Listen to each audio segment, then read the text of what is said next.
مولاي صل وسلم دائما أبدا على حبيبك خير الخلق كلهم. بسم اللہ الرحمن الرحیم. ہمارا آج کا بیان نبی اکرم صلی اللہ علیہ وسلم کی اولاد امجاد کا بیان ہے. اللہ تبارک و تعالیٰ نے اپنے پیارے حبیب صلی اللہ علیہ وسلم کو بیٹوں اور بیٹیوں دونوں سے نوازا ہے، اور قرآن کریم کی آیا کریمہ جو ہے ما کان محمد ابا احد من رجالکم، اس کو اگر غور سے دیکھا جائے تو اس کے اندر یہ بات سمجھ آ جاتی ہے کہ محبوب آپ مردوں میں سے کسی کے باپ نہیں. تو مردوں میں سے کسی کے باپ نہ ہونے، مردوں میں سے کسی کے باپ نہیں ہیں، اس بات کی نفی بتاتی ہے کہ آپ عورتوں کے باپ ہیں. تو رجال جب کمال کو پہنچ جاتا ہے مرد تو اس وقت اس کا رجل بولتے ہیں. تو فرمایا گیا کہ تم مردوں میں سے کسی کے حضور باپ نہیں ہیں، عورتوں کے ہیں، کیونکہ آپ کے جو بیٹے تھے وہ قاسم و طاہر و ابراہیم، تین آپ کے بیٹے تھے لخت جگر. تو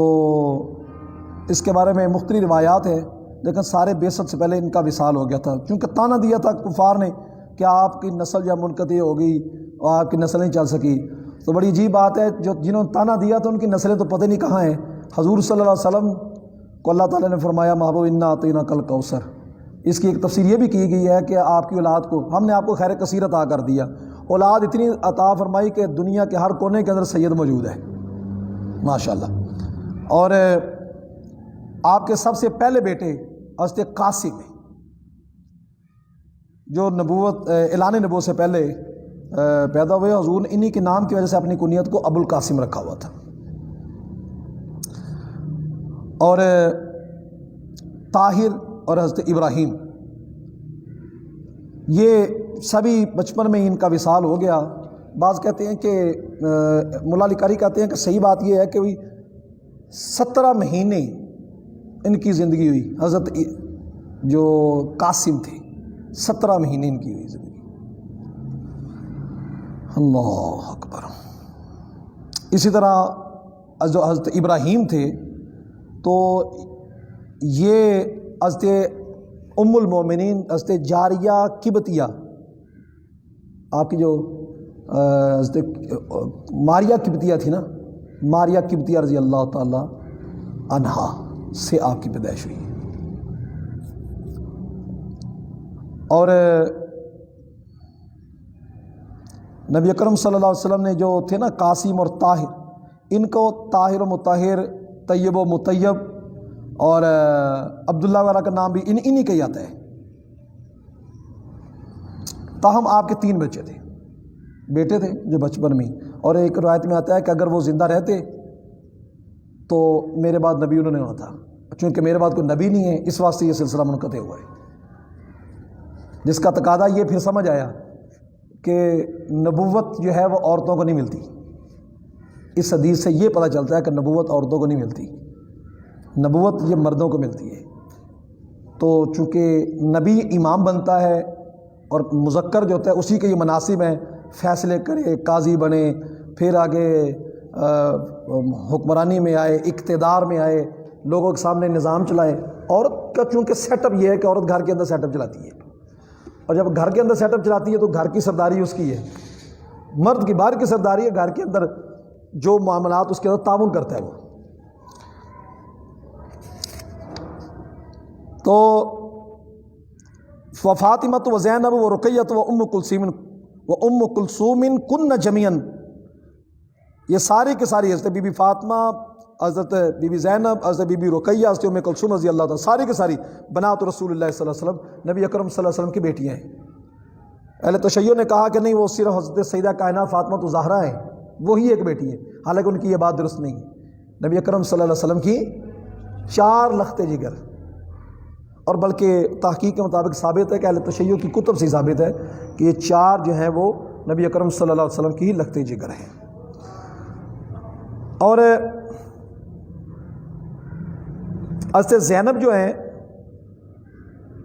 نبی اکرم صلی اللہ علیہ وآلہ وسلم سب سے بڑی جو بیٹیوں میں زینب تھی، راجہ یہی قول ہے. ان سے چھوٹی بھی حضرت رقیہ، پھر حضرت ام کلثوم، اور بی بی فاطمہ جو تھی وہ سب سے چھوٹی تھی عمر میں، لیکن اللہ پاک نے درجے میں ان کو سب سے بڑھا دی ہے، سب بیٹیوں سے بڑھ کر ہے۔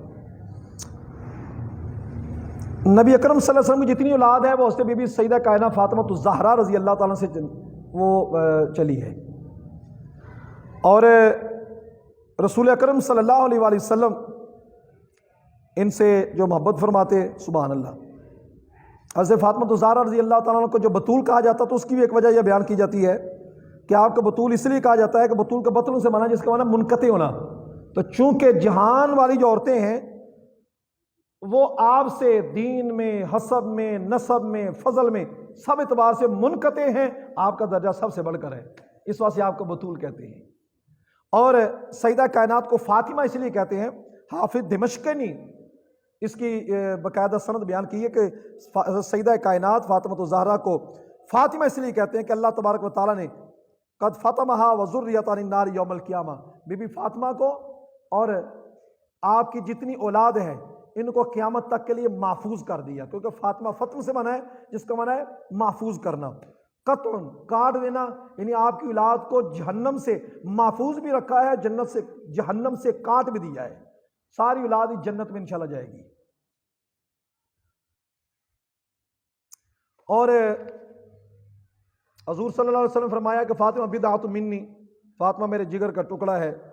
جس نے اس سے بغض کیا اس نے مجھ سے بغض کیا، جس نے اس سے محبت کی اس نے پھر مجھ سے محبت کی۔ اور حضور صلی اللہ علیہ وسلم کی اولاد بی بی زینب سے حضرت ام کلثوم، حضرت ام رقیہ رضی اللہ تعالیٰ، یہ دو